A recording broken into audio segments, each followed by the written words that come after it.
akụkọ ụwa na njikọta ya dịkwara nwoke mma dere nwaanyị mma nnọ na-akụwa ABS na uhuruchi tata bụ Fraịde bụrụ afịa nkwọ abalị 19 n'ọnwa April afọ 2024 ọ bụ okwu ndị aka iji wee wuchie dịka isi akụkọ anyị tata aka na-achị steeti Ọkammụta Soludo anọgoro n'isi emume na ụka ncheta akara maka aka chịburu steeti abụ Ezife. Gọọmenti Anambra steeti amago ogu manyere ọha na eze banyere ndị na-aga awa na-edobe ọwa mmiri ụlọ mposi ha ka ọ na-abanye n'ọwa mmiri ọha na eze n'ụzọ na-ekwesịrị ekwesị.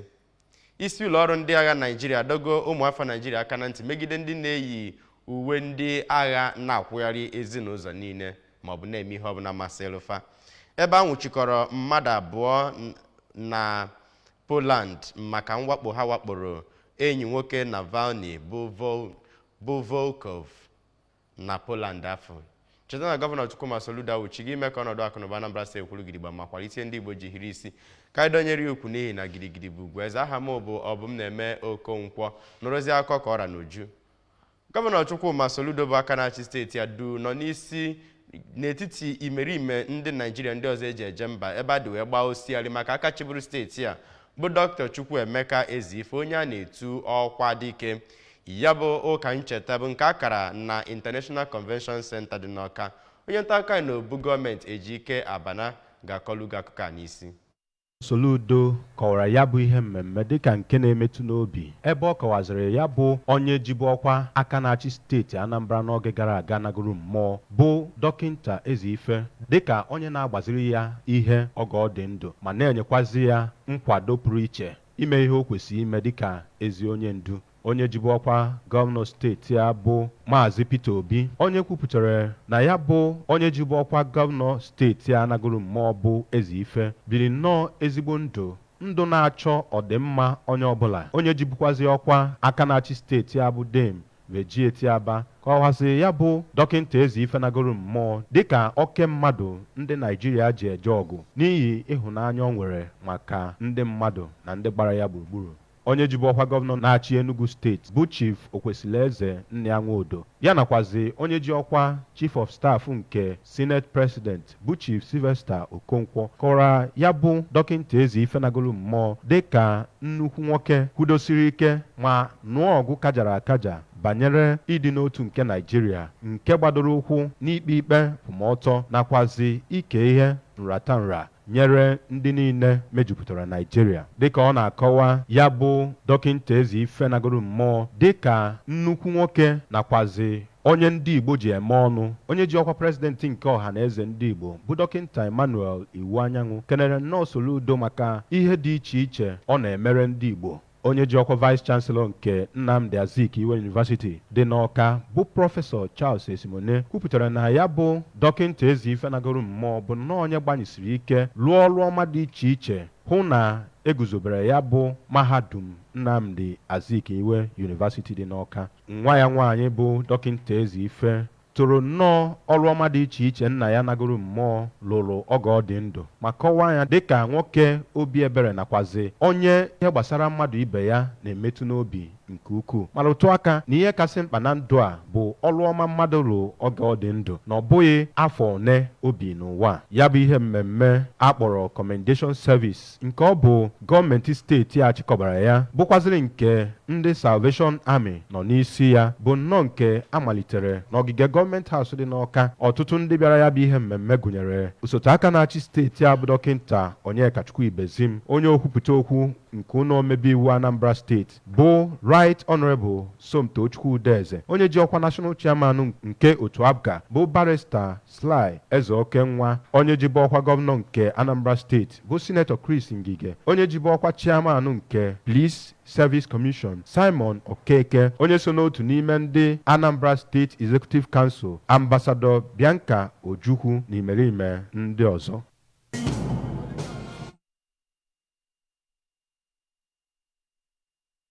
Nwunye aka na-achị Anambra steeti bụ Odoziakụ Nonye Soludo ekwuola na ọnụọgụ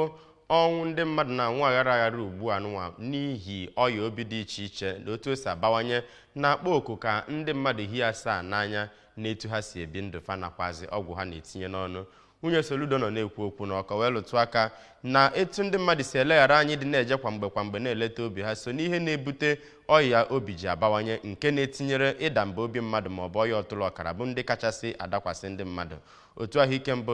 ụwa wetara akụkọ na ọya obi so n'ọya kachasịzi egbu mmadụ ugbu a nke na ọ na-egbu ihe karịrị nde mmadụ 17.9 kwa afọ n'akụkụ ụwa dị iche iche. Ka ọ na-ekwu okwu na ọdachi na-esi n'ọya obi dị iche iche apụta, Odoziakụ Soludo kọwara na ọ dị nnukwute mkpa na onye ọbụla ga-aghọta na ọya dị iche iche na-esi n'obi ọya obi dị iche iche bụ nke na-egbu n'ike nke na mmadụ enweghị ike ichekwanwu onwe ya tụmadụ ọ bụrụ na o luo n'ọnọdụ kachasị njọ ma ọ bụ na ejighị n'oge wee gbochie ya. O wee kwuo na a ga-agbanarị nwa ọya dị otu ọya ndị a gasị si na mmadụ ịdị na-akpa aka n'otu o si ebi ndụ ya gụnyere izere anwụrụ, erighị nne dị mma, oke ibu, ịnọ ofu ebe mgbe niile nakwazi ịṅụbiga mmanya na-aba n'anya oke. Ya bụ nwunye gọvanọ kwụsịkwaziri ike mkpa ọ dị na ndị mmadụ ga na-ebi ndụ ga na-akwalite ahụike ha iji wee gbochie ọya obi ndị anụwa na-emesagharị arụ kwa mgbe na-eri erimeri dị mkpa ndị dịgasị mma na-akwalite ahụike mmadụ ma na-eje na-enyocha obi ha mgbe niile. Ọ kpọkuru ndị mmadụ ndị nwere ike ndị ụdịdị ọmụmụ ha nwere ike iduba ya n'ọnọdụ ibute ịdị ọya anụwa ka uche ha dị karịsịa anya n'otu ha si ebi ndụ ha. Nkọwa ihe mmerụ arụ na-apụta mgbe ha na-eme otu a o mekwesịrị ka amata na ọwa mmiri arụrụ bụ iji wee na-echete nnukwu mmiri ozuzo na ọ bụghị maka ndị niile rụrụ ụlọ ka ha were na-esepụta mmiri detị n'ime ya n'ihi na enwe ọwa mmiri ruru unyi dọkọrọ n'ime ya na ọ ga na-amụta ọtụtụ nje dị iche iche bụ nke o kwuru na ọ dịghị mma n'ahụ mmadụ. O kwukwazịrị na n'ihi iwe dị ọtụtụ ndị mmadụ n'obi nakwa ka ha si wee kwuo okwu na ụlọ ọrụ a bụ ndị ga-ewepụta ntaramahụhụ nyegara ndị ga-emebi iwu a. Ụfọdụ ndị kwuru okwu n'oge ahụ Maazị Ugochukwu Odogwu nakwa onye na-azụ obere ahịa Oriakụ Chinyere Nwogbo kwararịrị nyegara mmiri ruru unyi ụfọdụ ndị rụgasịrị ụlọ wepụtara na gburugburu ha. Maazị Cletus Jaja onye na-akpụ isi kwukwazịa ofu ihe a. Ụfọdụ ndị bi n'Awka gwara ndị ABS okwu bụ ndị gụnyere Maazị Ugochukwu Odogwu, Oriakụ Chinyere Nwogbo, Maazị Cletus Jaja nakwa Ifeọma Ogbonna bụ ndị n'otu kọwapụtara mwute ha ka ndị mmadụ si na-ewepụta mmiri ruru unyi na gburugburu ha ma kwukwezie na ụdị isi ọ na-evu apụta bụ nke na-eme ka ikute ume bụrụ ihe na-afịara ha arụ ma ha nọrọ ebe ha na-azụ ahịa. Ọgbakọ nkụzi otu ụbọchị maka ịkọwa ihe banyere otu isi na ime ka anya saa ndị mmadụ maka ọnọdụ dị otu abịago n'isi njedebe wee na-akpọku ndị okenye niile torugoro etu isi ka ha malite etu isi a wee nyere gọọmenti aka ịlụpụta akụrụngwa dị iche iche na-eweta mmepe n'obodo. Ya bụ ọgbakọ nkụzi nke isiokwu ya bụ ime ka ngalaba ndị nnọrọ onwe sonye n'ihe a na-eme elele akụnụba ọ ga-ewetara steeti ya bụ ụlọọrụ Anambra State Internal Revenue Service AIRS na ịchafụ bekee chịkọbara na njikọta aka Chartered Institute of Taxation of Nigeria ma bụrụkwa nke dọtara ndị isi ministri ngalaba na ụlọọrụ ejensi dị iche iche tinyere ndị nnọchite anya otu ndị ọkwọ ụgbọala, otu ndị ahịa na otu ndị ọzọ dị iche iche. Amaka Chibuzo Okoye jere ya bụ emume wee weta aka ịga n'ugbu a.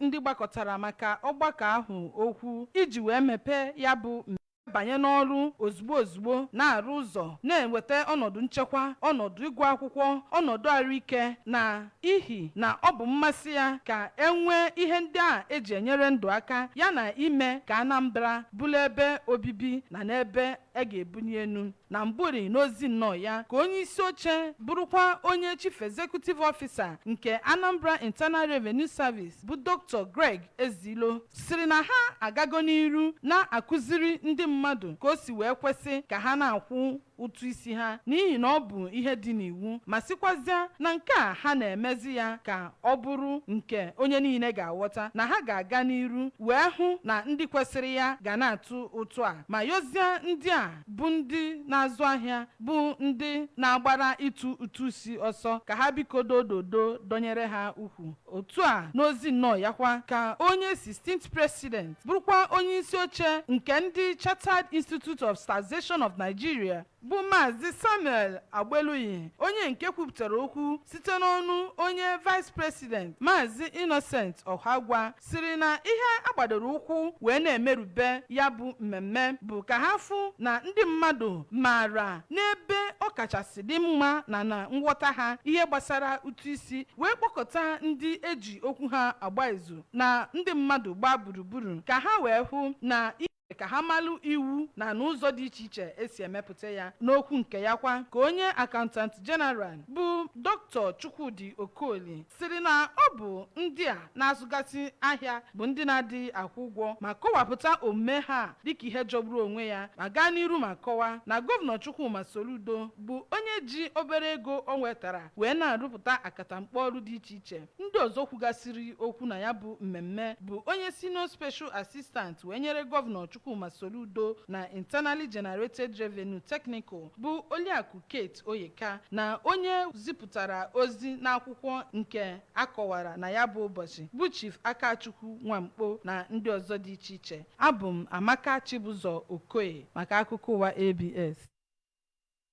Onye isi oche otu ndọrọndọrọ apụga na Anambra Steeti bụ Chief Ifeatị Obi Okoye akpọkuola ụlọ ọrụ dị iche iche ọ dị n'aka ka akabarụ kụziere ọhaneze ọghọm dị n'ịkpụtọ ego naira iji mee ka akparamagwa ha nyere ego obodo anụnwa gbanwee. Chief Obi Okoye kpọrọ oku a n'Ọka ka ọ na-ekwu okwu banyere nwụchikọ anwụchikọrọ ụfọdụ ụmụ Naijiria bụ ndị jere na mmemme dị iche iche wee were ego naira wee na-eti epele site bụ ndị EFCC nwụchikọsịrị fa. N'ọdị nso a ka otu ụlọ ikpe ukwu etiti nọ n'Abuja tụrụ Maazị Idris Okuneye bụ onye ji Bobrisky wee mara mkpọrọ ọnwa 6 bụ onye Economic and Financial Crimes Commission kpụta n'iru ha maka iji ego naira wee na-eti epele. Ka ọ na-ekwu okwu banyere nke a, Chief Obi Okoye kọwara na nke a bụ nnọọ ihe ziri ezi bụrụkwa ihe kwesịrị ekwesị n'ihi na iwu ngalaba akwụkwọ iwu nke 21 nke iwu Central Bank of Nigeria for 2077 kwuru ya hoo ha na ife ịbọ ego naira dịka esi agbawa ya na mmemme dị iche iche bụ ịda iwu nke a na-ata ahụhụ ya site n'ịga mkpọrọ ọnwa 6 maọbụ daa ha puku naira 50 ma ọ bụkwanụ atacha anya bụ afụfụ abụọ. Otu onye isi oche otu ndọrọndọrọ apụga na steeti a ga n'iru wee kọwaa na ọ dị nnukwute mkpa n'ụlọ ọrụ dị iche iche ọ dị n'aka ga-akabarụ kụziere ndị mmadụ na ọ bụ nnọọ nnukwute ihe ọghọm na ihe mmechi iru kwara na arụrụ ọwa mmiri n'otu mpaghara ụzọ ma were ihe bekee kpọrọ ket wee tinye na mpaghara nke ọzọ. Ka ọ na-agwazi n'ịta akọ ABS okwu ka onye Managing Director nke ya bụ ụlọ ọrụ ji ya bụ ọrụ ngo bụ injinia Daniel Nkwonta kọwara na ọ bụrụ na ha nwee akụrụngwa ha ji arụ ọrụ na ha bụ n'obi ịrụchapụ ya bụ ụzọ Presbyterian Church n'mkpụrụ ụbọchị abụọ na-abịanụ wee gaba Onolibe Street tie gaa Dan Maduka Street ma si otu ahụ na-aga tutu ha arụcha ụzọ itoolu ahụ dị n'Amawbia. Injinia Nkwonta kọwakwara na ha bidoro ya bụ ọrụ na Julaị afọ gara aga ma kọwaa na ya bụ ọrụ bụ nke ha kwesịrị ịrụsị n'ọnwa Ọgọst nke na-abịa abịa mana ha ga-arụcha ya na ngwụcha ọnwa Mee ma ha fee ya nyefee gọọmenti. O keleziri Gọvanọ Chukwuma Soludo maka ịhụta ya dịka onye ga-arụrụ obodo Anambra ọrụ n'oge dịka oge ugbu a ma kọwaa na ha anaghị eche oge ọbụla ha kwesịrị inweta ego ha ji arụ ọrụ ma nweta ya bụ ego. Tozie kọmishọna na-ahụ maka ọrụ ngo na Anambra bụ Injinia Ifeanyi Okeọma